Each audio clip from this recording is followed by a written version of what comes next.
So Ron acknowledged a number of people. I do understand Cindy Darling from the City Council will be on the call today. And of course, Dan Buckshire, who is really responsible for hiring our special guest, Mark Wardlaw. I do want to talk about for just a minute our civic affairs that Ron was mentioning, and in reimagining the chamber and our role as a catalyst and advocate of economic growth here in Walnut Creek. Civic affairs has been a vehicle for business engagement, and it is in the importance of convening our business and our government leaders and getting them together in a forum such as this for all of us, not just our board members, but our community members and our regional members. So it's kind of important, and it's, I always say, my favorite committee, and I've been pleased to have been asked to be on it. So I do want to mention that we have this special guest, Mark Wardlaw. I did a little research on him myself, and I'm always concerned sometimes when people like to introduce someone and tell a lot about him rather than just asking him. So I looked at a press release that I think Dan Buckshire released way back when, in the start of the year during the pandemic, and we haven't been able to see Mark hiking up and down the street, or Tim, or having coffee across the street from City Hall. So I'm going to first ask Mark. Mark, tell us about yourself. Where'd you grow up, and a little bit of your educational background, and how you ended up being the Community Development Director of the City of Walnut Creek, California. Thank you very much, Matt. Hello, everybody. Mark Wardlaw. I'm Director of Community Development with the City of Walnut Creek. Thanks so much for having me. It's a real pleasure and honor to see you all on screen. And the first thing I'll say is that you can see my background. It's very leafy, but I'm actually here in the office, and I just haven't changed my screen yet. So I was, long ago, I'm about 1,000 years old. I was born in Las Vegas, Nevada, and I grew up there. And that was quite some time ago. So it's not quite the megalopolis that it has become now. But, obviously, growing up in Vegas, you're exposed to a lot of architecture and most importantly, sign architecture. That's the most striking thing in Las Vegas and always has been up until recently. So I grew up in a very relatively small, mid-sized town of Las Vegas. And then from there, as I matriculated and grew up through high school, I went to 2 different universities. I went to the University of Utah in Salt Lake City because they had a fantastic architecture program. And I was always interested in design. And it was a kind of master's degree program. So my undergraduate was in geography and planning. And then the reason I chose the University of Utah was their professors had all worked under the really great masters of architecture, Mies van der Rohe, Louis Kahn, and it was really an amazing opportunity for me. I also like to ski, and it wasn't too far from Las Vegas, so it was really a great experience. And at graduation, I had an opportunity to move on to Arizona State University. They had a really great new program that was founded, and it was focused on urban design and human settlement. And so instead of finishing the architectural piece there, I went on. It was a scholarship program. And I spent 2 years in Tempe, Arizona. Great program working with the School of Architecture. So I was able to continue a focus on urban design and city planning. And one of the icons of city planning, who was the former director of San Francisco, Ellen Jacobs, was brought on to lead a very new and progressive program that was based on placemaking and city form and design. And that was really my focus. I graduated, and my first job, I had a couple of offers. I was recruited to the city of Overland Park, Kansas, which is a suburb, an affluent suburb of Kansas City. So who'd have thought that a Las Vegas boy would move to the Midwest? And my experience there was fascinating. It's either the first Western city or the last Eastern city. It's the point of Westport, which was the trailhead for the Oregon Trail. And so there was a lot of really solid, old style 1890s architecture and urban form that was, limited by the technology at the time. Elevators had just been introduced, but it was also a Fortune 500 city that had the J.C. Nichols Country Club Plaza, which was an open-air mall, very, very ornate Spanish Renaissance architecture, which is oddly similar to Walnut Creek and its major retail center. I was there for about a year and a half, and I was recruited then by the city of San Diego to join the team working on their downtown community plan, which is, a very detailed kind of planning effort. And for the city of San Diego, all of the details of design and transportation live in a community plan because the city was so big. And I was also able to work on the Balboa Park master plan. And if you're familiar with Balboa Park, it includes the San Diego Zoo and then two exposition plazas, the 1917 and 1930 era plazas that, were meant to be temporary, but have been lasting. And, those three assets has made Balboa Park really an incredible entertainment and cultural destination worldwide.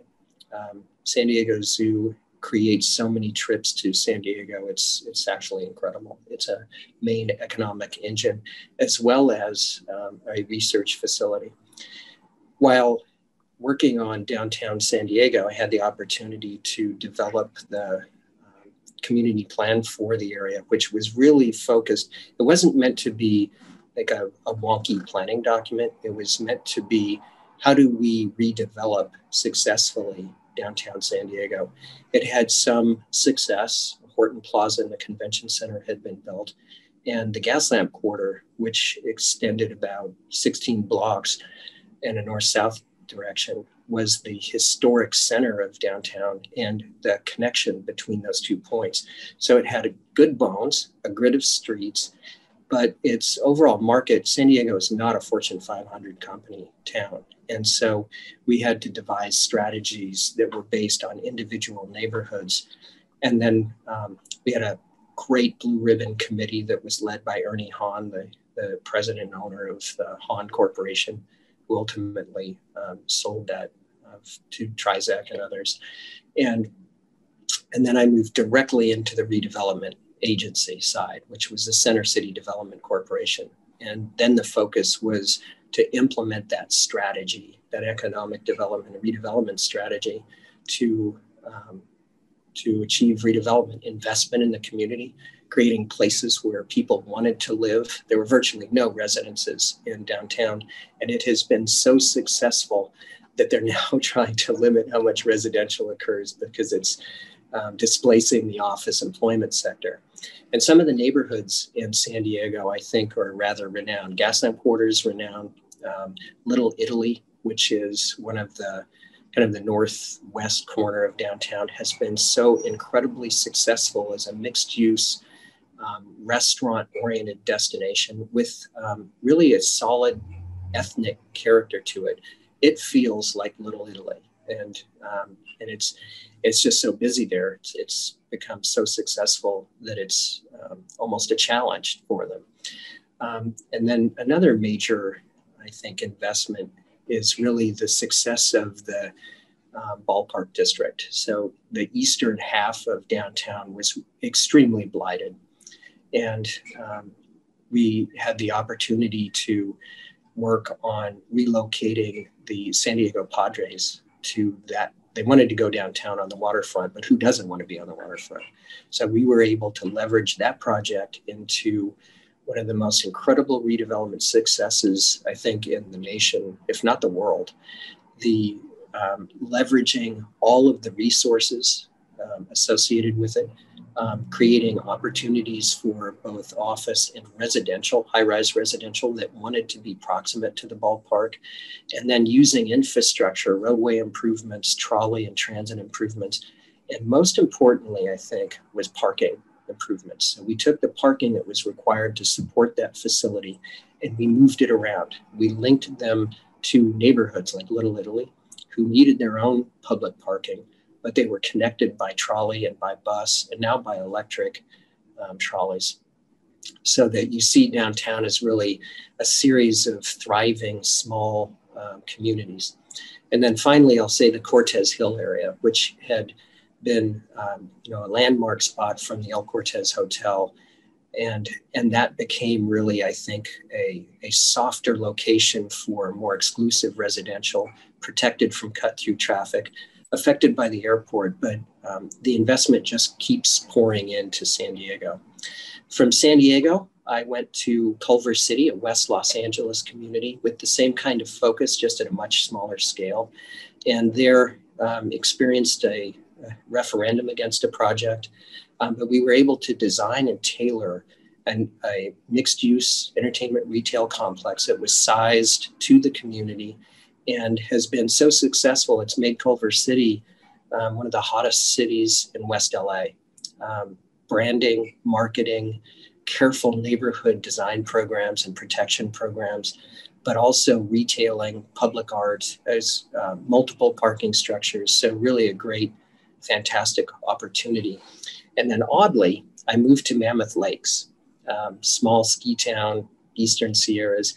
And the challenge, the opportunity was, my wife and I are, great, passionate hikers, campers, and we love to go fishing.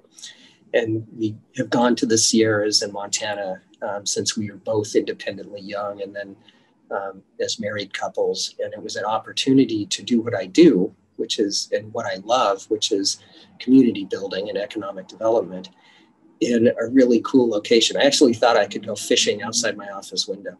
I couldn't. I had to walk down to the creek to go fishing. But it was a great experience. And the opportunity that was attractive was that it was a community that had a goal, and a goal to become a destination resort, which equates to being like Whistler, Canada, like it escapes me, Aspen, like Telluride, like so many other communities where it's not just a single season event. It's spread through summer, fall, and winter, and avoiding the mud years. But great opportunity to work on 6 really significant mixed use condo hotel projects. And then from there, I've been with everybody for about 8 years. I think I'm like a cicada, which is apropos at this moment. And then from there, I went to the county of San Diego. So I have gone full circle back to San Diego. And I worked in the county, in the unincorporated area, and which was a really big change. The county is the size of Connecticut, and then the unincorporated area is the size of Rhode Island and Delaware. So a very broad geographic area. And probably the most important point was of planning and development was certainly dealing with the new regulations of greenhouse gases and vehicle miles traveled, climate action plans. But we had about 7 or 8 major mixed use, mostly master plan communities that were responding to the market pressures of the entire San Diego region. And they were, I think the general plan for the county was wrong, and it had spread development vastly throughout that huge land area. And where development really wanted to be was at the edges of the cities, where there was transportation infrastructure, where people could live most proximately to employment, and where the facilities were.